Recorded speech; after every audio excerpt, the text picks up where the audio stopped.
Hello, everyone. I'm going to do some homework problems for you here. We're not going to have time to go over all these in class, and I know the optimization problems can be a little bit tricky. So I'll put just a couple on each video. I'll just see how long they go. I'm not sure how long at the beginning, either one or two or maybe three problems on each video, so you don't have to go searching for all of them. So this is section 5.4, at least problem number 1. I know it has 2 parts. We might get to problem number 2 also on this, depending on how long this one takes. I'll look at my watch here. Number 1 says the sum of 2 non-negative numbers is 20. So we know the sum is 20. And we're trying to minimize and maximize both. Part A says the sum of their squares is as large as possible. So min and maximize x squared plus y squared. So every min-max problem looks basically the same. You got to get an equation. This is the easiest type because the equation is kind of given for you there. And then what we want to do is typically there'll be 2 variables. We want to write them in terms of 1 variable. So we can make a little substitution here that y is 20 minus x, or the other way around. X is 20 minus y, it doesn't matter which. And then we're trying to minimize and maximize that problem. So we're going to go x squared plus my y, which is 20 minus x squared. That's what we're trying to minimize and maximize.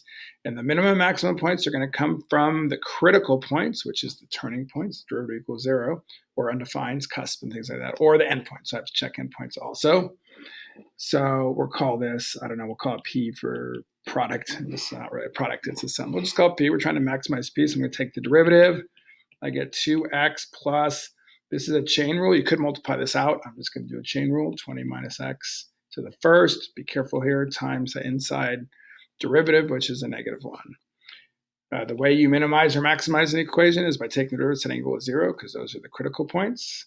So if I do a little simplifying here, I get 2x minus 40 plus 2x, set that equal to 0. We got 4x minus 40 equals 0. Looks like x equals 10.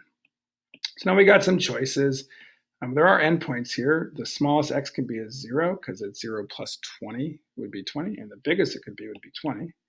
If you plug a number a little bit to the left of 10 in, like 5, into the derivative, maybe right here, 4x minus 40, it's going to be negative. It's going to be positive, so this is going to be the minimum.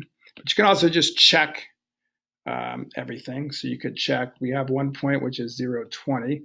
1 point which is 20, 0, and 1 point which is 10, 10, and then just plug them back into the original, this should be your x, y, plug them back into original equation, and you get 400 here, you get 400 here, and then 10 squared plus 10 squared is 100 plus 100 is 200.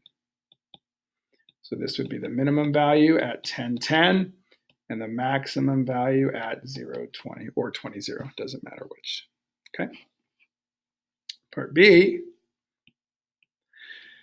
says now we're minimizing and maximizing the sum of one of the numbers and the square root of the other. So again, remember we got x equals 20 minus y, or y equals 20 minus x. You want to be careful with this one. I don't think I want to put a 20 minus x into that square root, so I'm going to substitute for x instead. So I'm going to get 20 minus y plus y to the 1/2. We'll call that P again. To find the minimums maximums, take the derivative, which is P prime, which is -1 plus 1/2 y to the -1/2. We set that equal to 0. We get 1/2 y to the -1/2 equals 1. Y to the -1/2 equals 2. And then we're going to take both sides to the -2 power. Well, algebra there, y is 1/4. So again, I'm just going to check the points. So we got, we'll do this, x, y, we got the endpoints again, 0, 20, and 20, 0, same endpoints. And then this time we got 1/4 here, which would make this 19 3/4. So we're going to take our x and add it to the square root of y. I could do the little number line thing again. Either way works, whatever you're comfortable with. Just got to show me some work. So if we go x plus the square root of y, this will be square root of 20. X plus the square root of y, this will be 20. And then x plus the square root of y, let's see, 19 3/4, square root of 1/4 is 1/2. So this will be 20.25. So I think there's my max at 19 3/4 and 1/4. And this will be my min, right? My minimum at root 20. So endpoints, critical points. This is just about setting up an equation, and then everything's going to look the same as it has earlier. It's just setting up that equation. It can be a little trickier. I'll go ahead and do one more right here, and then we'll end this video and do the rest of the other ones. What's the largest possible area for a right triangle whose hypotenuse is 5 centimeters long? So we're trying to maximize the area. I know some of these problems at the beginning are actually pretty easy. You might be able to do them in your head. Don't. Just use some calculus just to practice the process. So we're going to call that x and that y. So we're trying to maximize the area, which is 1/2 xy. With the same problem we had in the last one, we need a relationship between x and y. Over here, they told us that relationship at the beginning. Remember, x plus y equals 20. So my relationship in this time, I think, is x squared plus y squared equals 25. Little Pythagorean theorem. Doesn't matter which one I solve for. So we'll go 25 minus, whoops, let's try that again. Sorry about that. We'll go 25 minus y squared equals x squared. So x is the square root of 25 minus y squared. So now we come back over here. We're trying to maximize 1/2 times x times the square root of, that is x. Let me try that again. 1/2 y for my y, and then 25 minus y squared. It would be the same if it was an x, right? It would just be a different variable. It doesn't really matter which one. So we're going to take a product rule this time. So it's the first term, which is 1/2 times 25 minus y squared to the negative, just to the 1/2. No derivative yet.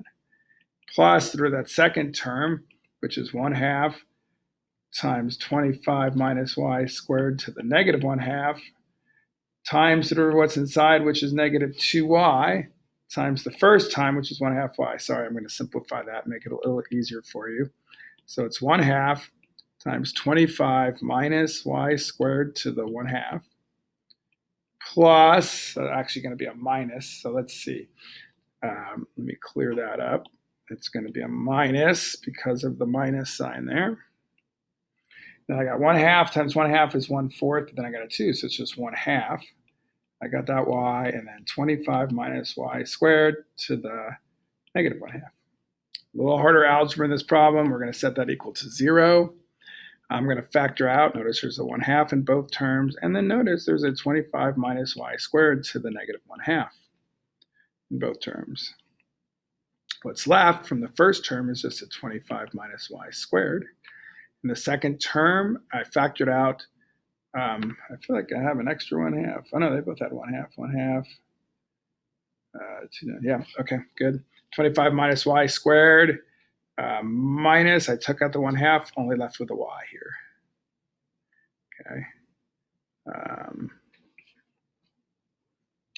I made a mistake. Yeah, see, back up here. 1/2 y, 2y, so it's actually a y squared right there. Right, that should be y squared. So now I get 1/2 times 25 minus y squared to the negative 1/2 times 25 minus 2y squared. I want to set this equal to 0. There's the critical points here at 5 and negative 5. The negative 5 doesn't matter. The 5 is actually the endpoint. If you go back to the original problem, the biggest y could possibly be 5. Can't be 5 because it doesn't make a triangle, but that's the maximum endpoint there. And then from here, it looks like we get 2y squared equals 25. We get y squared equals 25 over 2, so we get y equals 5 over root 2, which means x is also 5 over root 2, which you might have noticed that from the beginning. And the question, remember, make sure you always answer the question. Sometimes the answer to the question is x, and this question is, what is the largest possible area? So we're going to go multiply 1/2.